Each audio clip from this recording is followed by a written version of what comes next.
मोर stations पाहिजे ही energy receive करण्यासाठी. आणि ते स्टेशन्स आपण बनलं पाहिजे so she can help us. हे त्यांचं स्टेटमेंट आहे. असं एकंदरीत आपण सर्व फोटोचं महत्त्व पाहिले. आपल्या लक्षात आलं असेल की श्रीमातेंचा फोटो हे खरोखर शब्द नाही आहे, मानवाला मिळालेलं एक मोठं वरदान आहे, ज्याच्या पुढे आपण ध्यानात आपले प्रश्न सांगितले सुचतात. समोर फोटो ठेवला धन्वंतरीचा आधारी असतो, प्रॉब्लेम सॉल्व्ह होतात. कुठल्याही समस्या असो फोटो पुढे ठेवलेला घेऊन सॉल्व्ह होतात. तेवढं मोठं वरदान आहे आपल्याला मिळालेलं. आणि हे फक्त आपल्याला आणि आपल्यालाच मिळालं आहे. म्हणून श्रीमातेजी म्हणतात की स्वतःला ओळखा. श्रीमातेजींना तर ओळखायचंच आहे, पण आपल्या स्वतःलाही आपण ओळखायचं की आपणही हिरे आहोत. म्हणून इथे आलेलो आहे. अशा या फोटोच्या बाबतीत काही प्रोटोकॉल्स आहेत. आणि हे प्रोटोकॉल्स मी नाही, श्रीमातेजींनी सांगितलेले स्वतः. तर श्रीमातेजी म्हणतात की एक फोटो कायम आपल्या पॉकेटमध्ये असला पाहिजे. लक्ष देऊन ऐका प्लीज. एक फोटो कायम आपल्या पॉकेटमध्ये असला पाहिजे आणि त्याचा आदर ठेवला पाहिजे, त्याचा सन्मान ठेवला पाहिजे.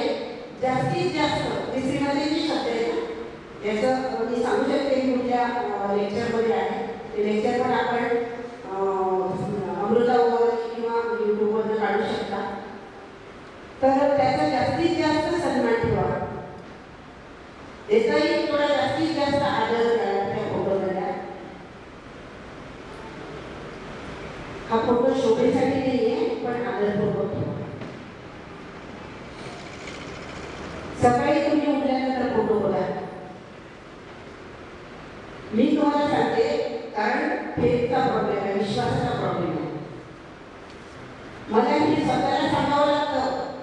हे अवतरणाचा वर्स्ट पार्ट आहे मला सांगते की माझ्याबद्दलच मला स्वतःला सांगावं लागतं. हे अवतरणाचा सगळ्यात वाईट पार्ट आहे. कारण बाकीच्या सगळ्या गोष्टी तुम्ही करता. उदाहरणार्थ जे ख्रिश्चन आहेत, जे ख्रिस्ताला फॉलो करतात, ते सगळे त्यांचा फोटो बघतील. आणि जे हिंदू आहेत ते तर सगळं काय पडतो, त्याचे जे कुंड त्याचं दैवत असेल त्याच्यात. सकाळी संध्याकाळी बाहेर जाताना घरात येताना ते सर्व काही करते. त्याचप्रमाणे जेव्हा तुमच्याजवळ माझा फोटोग्राफ आहे, तुम्ही त्या अंडरस्टँडिंगने वागलं पाहिजे. म्हणजे तेवढाच सन्मान, तेवढंच दैवत श्रीमातेने मानलं पाहिजे. सतत लक्षात ठेवलं पाहिजे की आई माझ्यासोबत आहे. आणि तुम्हाला आश्चर्य वाटेल की गोष्टी कशा वर्कआउट होतात तुम्ही स्वतः बघा.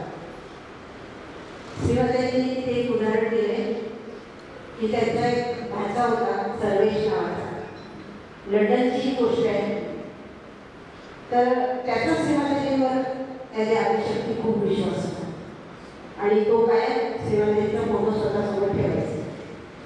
झालं काय की एकदा लंडनला ट्रेनमध्ये त्याची हिरेची आरती हरवली आणि तो घरी परत आला.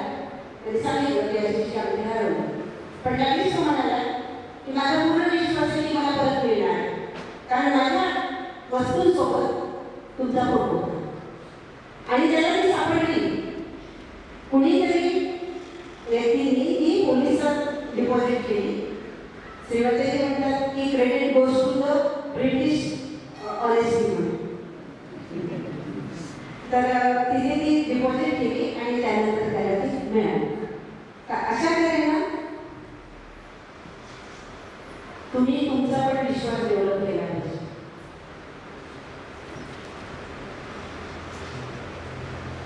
थोडीशी आपण आपल्याला जे वाटतात ते बरोबर असे सगळे श्रीमातेजींचे प्रोटोकॉल्स आहेत त्या लेक्चरमध्ये नासारखे म्हणतात.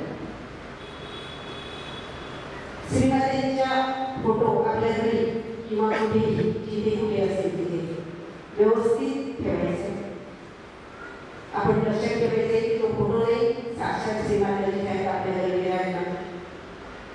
तो खूप सन्मानपूर्वक सर्व प्रोटोकॉलचे पालन करून ठेवावा, घरातील चांगल्या ठिकाणी ठेवावा आणि सारखा इकडे तिकडे हलवू. त्याचबरोबर लक्षात ठेवावं की श्रीमाताजींचा फोटो हे आपलं घर सुशोभित करण्यासाठी नाही आहे, रोज त्याची पूजा व्हायला पाहिजे. सकाळ संध्याकाळ त्याच्यापुढे अग्नितत्व प्रज्वलित झालं पाहिजे. दिवा असो, मेणबत्ती असो, उदबत्ती असो. चुकूनही फोटोकडे पाय करून बसायचं नाही किंवा झोपेत सुद्धा असं चुकून होऊ द्यायचं नाहीये. जर झालं तर क्षमा मागायची. जय श्रीमाताजी. दुसरं की मला थोडंसं हे करावंसं वाटतं. पहिली गोष्ट तर आपण जेव्हा व्हिडिओ सुरुवात केली तर श्रीमाताजींनी म्हणजे ते तुम्ही बघितलंय का? आपली आई एवढी आदिशक्ती, एवढ्या विद्वान, तर किती मृदता होती तिच्या बोलण्यात. येस प्लीज, त्या स्पीकरला विचारतात एनी क्वेश्चन प्लीज, की हे आपल्याला कधीच म्हणजे माझ्या तरी मी माझ्या आयुष्यात नाही पाहिलं की एवढ्या प्रेमाने एवढ्या नम्रतेने म्हणजे त्यावेळी हेच नाही आपण ते मागावं असते माझ्याकडे. मी 2-3दा तेवढ्यासाठीच तो व्हिडिओ परत परत पाहिला की खरंच किती गोड बोलतात श्रीमाताजी, किती छान वाटतं ते ऐकून. आजपासून आपण ठरवूया की आपणही तसंच बोलूया विकास. दुसरी गोष्ट जसा श्रीमाताजींनी प्रत्येक वेळेला सांगितलेलं आहे की प्रत्येक गोष्ट वर्कआउट होणारच आहे.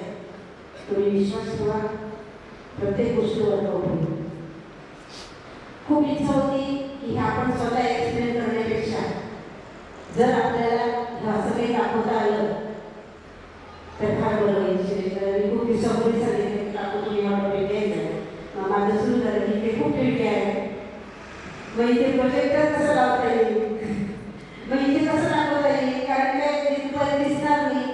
मग आपली युवाशक्तीची मुलं मिळाली का त्याला आपण पडदे लावू. एवढ्या खडक्याला कसं पडदे शक्य आहे. आणि बघा त्यातही सांगते गोल्डीचा नंबर माझ्याकडे नाही.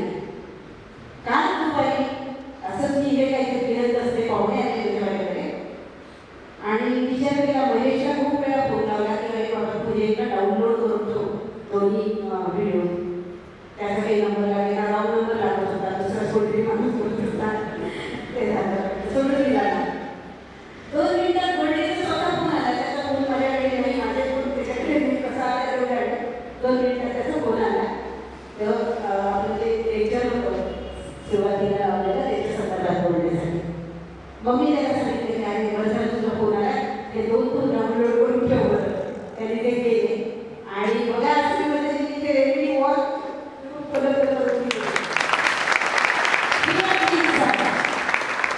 आपण इच्छा करून जर सोडून दिली श्रीमाताजी तर हे आपोआप वर्कआउट होते. एवढा विश्वास आपल्याला पाहिजे. जय श्रीमाताजी.